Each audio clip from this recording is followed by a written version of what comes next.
Hey everyone, in this video I'll show you how to back up your Spotify playlist so you never lose your favorite songs again. Even if your account gets suspended, deleted, or you are switching to another music platform. Let's get started. For that, first of all, you want to go ahead and simply open up your browser on your mobile device, and then in the search bar, simply search for spotify.net. Once you search for it, you'll land on their official website. Go ahead and simply tap on Get Started and then log in with your Spotify account and allow access. Once you're in, you'll see all of your Spotify playlists listed.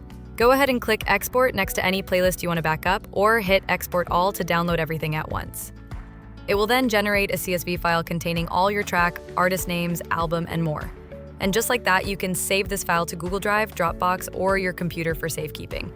So if you would like more flexibility, here is the next website you could try. In the search bar, simply search for soundleech.com.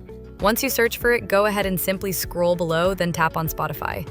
Just like that, you want to go ahead and log into your Spotify account. Once you're logged into your account, go ahead and simply choose the playlist you would like to back up and then click on Convert. You can export it to other music platforms like Apple Music, YouTube Music, or download as a CSV file. Super handy if you're planning to switch services. So why does backing up matter? Backing up your playlist protects you from losing your carefully curated music library, whether you are switching platforms or just want a local copy. This method keeps your playlist safe. And that's it, guys. I hope this video was helpful. If it was, don't forget to like and sub, and I'll see you in the next one.